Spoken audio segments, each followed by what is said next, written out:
own a company and I have a problem. To be honest, I think we all have a problem.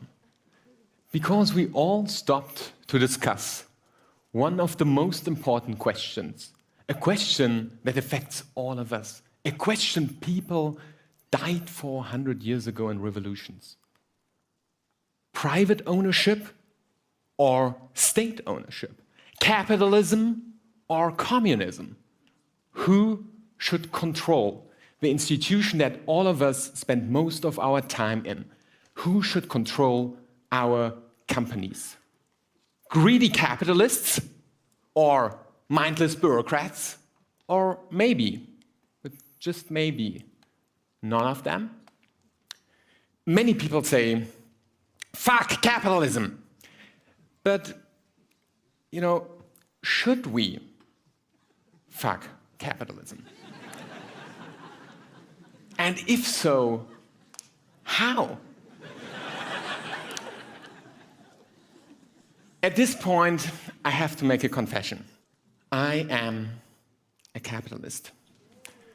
I founded my first successful business when I was 16, and while my friends had girlfriends, I fell in love with my company.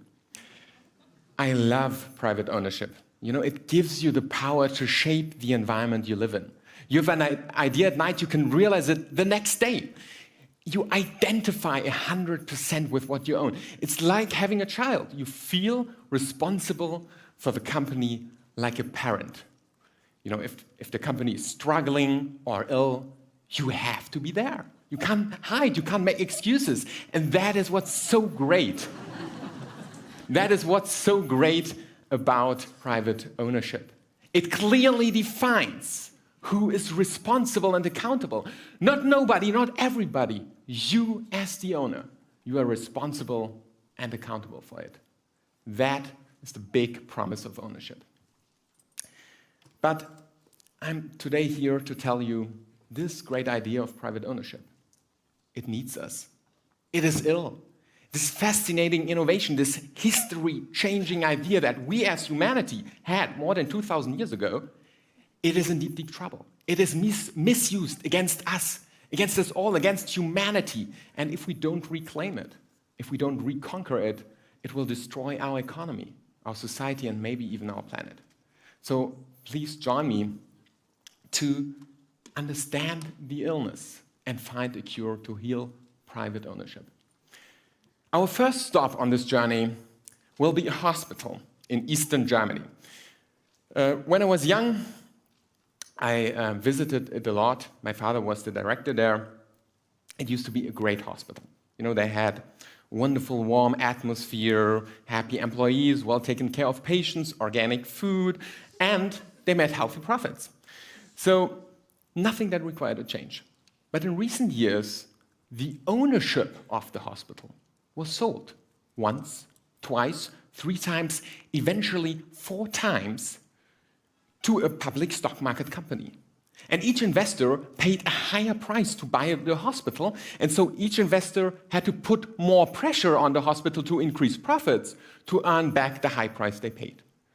They forced my father to outsource the kitchen to a low-quality provider. They forced him to fire half of the doctors and cut the time they're allowed to spend per patient. Today, the place is filled with unhappy employees and frustrated patients. They're now part of a large corporation that manages 70,000 hospital beds, and they receive orders and directions from Paris, 2,000 kilometers away from the headquarters. So decisions are made by people who have literally never been to that hospital. They have no understanding of what is needed there. They don't know what it means when they order doctors to spend no more than 5 minutes for a first conversation with patients. These guys in Paris just know one thing. They have to produce better numbers. Otherwise, they get fired. And what really drives me crazy, we cannot blame them. They're not bad people. They eat organic food, etc. These people are pressured by others, by stock markets, by anonymous shareholders, and to be more precise, by supercomputers and algorithms that do 99% of the trading on stock markets today and sell and buy ownership in nanoseconds. These people cannot behave like responsible owners. You know, they're not allowed to identify with what they own. They control the business, but they're not connected to it. And the hospital of my father is just one example. It happens all over. Every day, hundreds of mission-driven companies get bought by large, profit-driven corporations. And they all lose their caring stewards. They lose their parents. And they end up with what? With absentee owners, with speculation owners. And this eating up of small companies by large corporations doesn't only create companies without parents, it also creates a centralized economy with fewer and fewer corporations. The US has lost, in this way, over the last 20 years, half of its corporations. So absentee ownership is not only poisoning our companies, it is the enemy of our decentralized market society. Now, ladies and gentlemen, who are these absentee owners? Are these the rich? Are these the super rich? Are these large corporations? All wrong. Look at that. That is where investment capital that lives on the stock markets comes from. 87% from insurances and pension funds. From you all and me. It's our money. That is the scandal. Just imagine that. We Western half-riches, we have created a system, a vicious circle that takes our money and uses it against us. You know, when I understood this, the scales fell from my eyes. You know, how is that possible? Private ownership, this great idea, has a double face. It can create responsibility, that's for sure. But at the same time, private ownership as absentee ownership can destroy responsibility. It can create an emptiness, a vacuum, a situation in which nobody feels responsible. That was the first tough stop on our journey. Let's move on. We've understood the illness, I would say. Let's look for the cure. What would a company look like that had true parents? A company we could really trust. And this guy, Ernst Abbe, the co-owner of Zeiss, found a way to do this for his company 130 years ago. Zeiss is a typical German hidden champion, you know, a world market leader for microscopes, optics, with 70,000 employees. And you know, none of our smartphones or laptops could be produced without Zeiss, so it's an important company. And Ernst Abbe thought a lot about ownership when his co-owner passed away. He asked himself, you know, have I created all this wealth? Is this all my work? I've not. My employees have done the most part of it. And even my invention of the microscope was only possible due to many generations of scientists and researchers. So he wrote, and I quote now, "The law gives me the absolute right over this company. The law gives me the right to take everything. But I feel that is not right. It doesn't all belong to me. It also belongs to employees in society." So what did this man do? He realized there were no good forms of ownership, legal forms, that would reflect his thinking. He was an inventor, so he invented something. He used the legal form of a non-profit foundation, and then he donated the entire company to that foundation.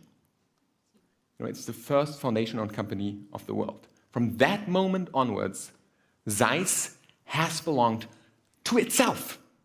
You know, no absentee owners. can steer Zeiss from far away and push them to harm us all. No hedge fund can come along and buy it because it's not a tradable commodity anymore. Instead, they are skilled people who are steward owners for a certain time, without the right to sell or inherit the company. And profits are either reinvested or donated. Their donations have financed several universities, and the entire city of Jena in Germany was basically upgraded by them. So this company exists now for more than 130 years. It has survived several political systems, and it is still highly successful. I recently visited it, and employees told me the company belongs to us. And the interesting thing is they are intrinsically motivated because they know they're not working for somebody else's private pocket, they are working for a purpose. So Ernst Abbe has found a cure to heal private ownership. And by this, he has redefined, he has revolutionized the way we understand company ownership.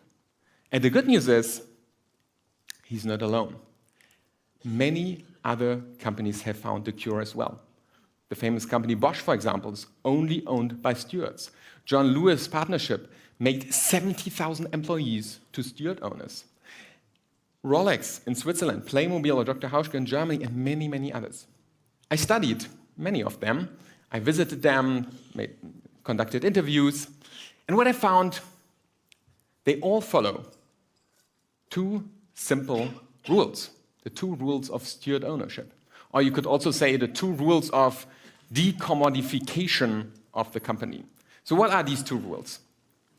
The first rule is the rule of self-determination.